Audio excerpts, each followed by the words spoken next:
Hi, I'm just a guy from 1983, and on the occasion of America's 250th birthday, I thought I'd take a moment and talk directly to the rest of the people who live here with me.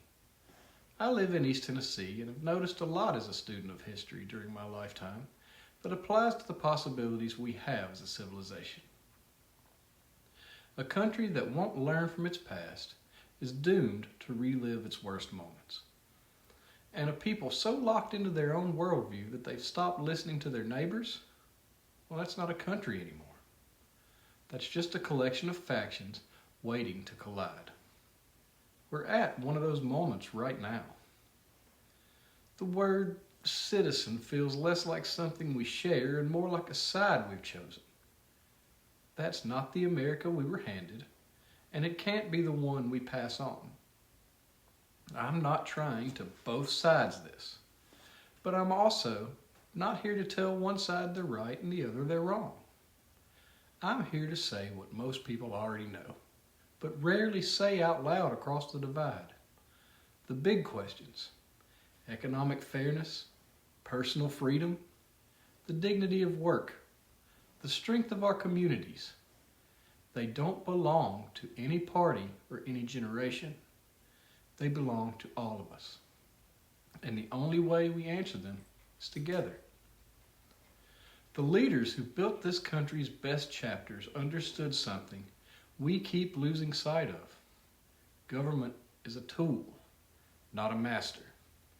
A self-governing people organizes things it can't do alone. It's not supposed to run your life. It fundamentally can't be run as a business. A nation that completely abandons its people when they're struggling, that shrugs and says, "Not our problem," when its neighbors are getting crushed by forces outside their control, isn't a free nation. It's just an indifferent one. The last century taught both sides of our political argument some hard lessons.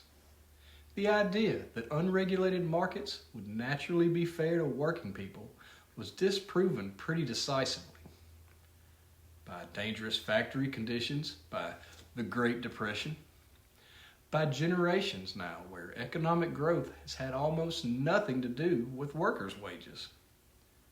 The programs that followed: retirement security, labor protections, banking rules, electricity finally reaching rural communities that had been left behind, such as the Tennessee Valley Authority in my neck of the woods. They didn't kill American capitalism. They rescued it by showing that democracy could step in, stabilize things, and give people a reason to believe again. But that same century showed what happens when government gets too sure of itself, when agencies outlive their purpose, when programs meant to help people end up trapping them, when rules designed to check the powerful become tools the powerful use to block competition. The Americans who pushed back on that weren't cruel. They were paying attention. Here's my honest summary of the last 100 years. Using national power to protect people's welfare is a good instinct. Protecting individual freedom and local community from government overreach, well, that's also a good instinct. The problem is that we split into two camps, each holding one of those truths and treating the other like the enemy. They're not enemies. They're both necessary. You can't walk with one leg. What this country stands for at its best is a fair shot. Not a handout, not a guaranteed win. A fair shot. The assurance that if you work hard, the rules aren't secretly rigged against you by people who could afford better lawyers and more lobbyists than you'll ever have. That idea is as relevant today as it's ever been.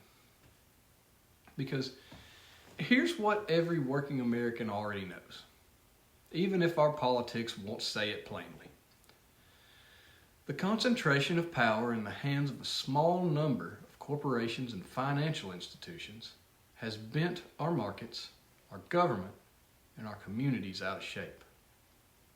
When 4 companies control 85% of the beef supply and a rancher can't get a fair price for his cattle, that's not the free market. That's monopoly wearing the free market's clothes.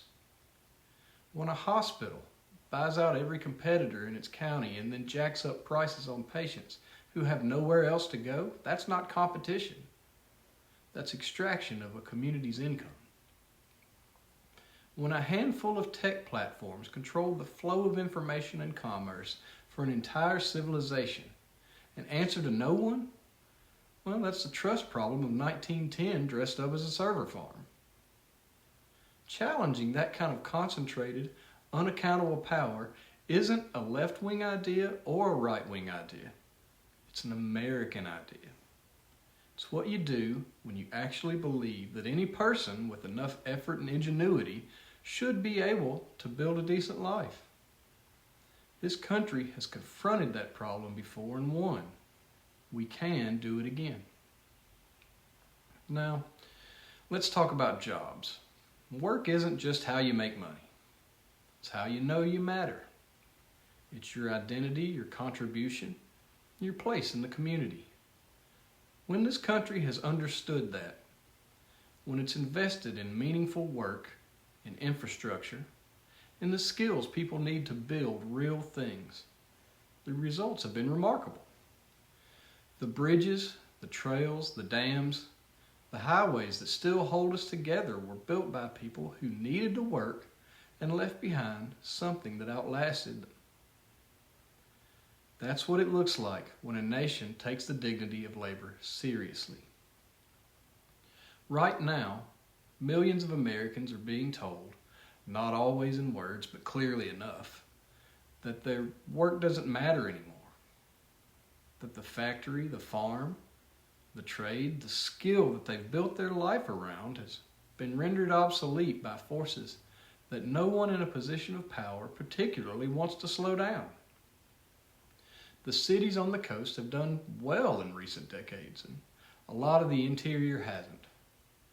And the people who made the choices that hollowed out those communities mostly don't have to live in them. Some amount of the anger you see in our politics isn't crazy. It's what happens when people play by the rules and then find out that the rules changed while they weren't looking. We don't honor that anger by promising to turn back the clock to the post-war 50s.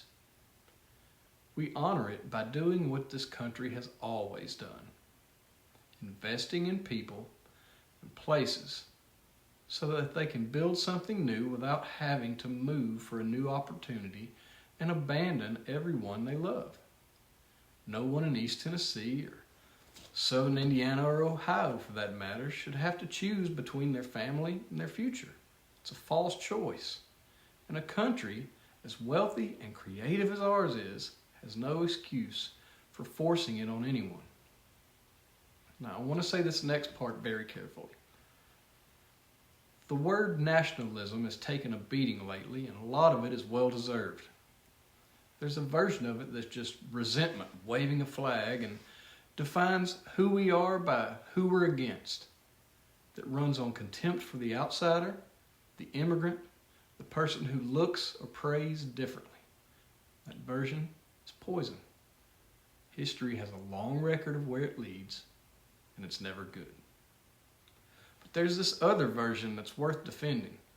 It's the recognition that we're in this together, whether we like it or not, that what guts a community in rural Mississippi doesn't stay there, that opportunity has to reach everyone, or eventually it reaches no one. It's the recognition that some things only work when we do them collectively. Infrastructure, education, clean air and water, national defense, and the scientific capacity our entire future depends on. That's not big government for its own sake. That's a self-governing people deciding to take care of what belongs to all of them. Another word for it would be citizenship. No law passed in Washington is going to fix what's really broken right now in American civic life. The slow collapse of trust. trust in institutions, trust in neighbors, trust in the basic idea that we're all on the same team. That's not something legislation can rebuild. It gets rebuilt in 10,000 ordinary moments. The school board meeting where people disagree hard but stay decent. The congregation that feeds its neighborhood without checking anyone's voter registration. The employer who pays a wage that lets workers actually raise a family. The farmer who leaves the land better than they found it. Government can make those moments more or less possible. But it can't manufacture them.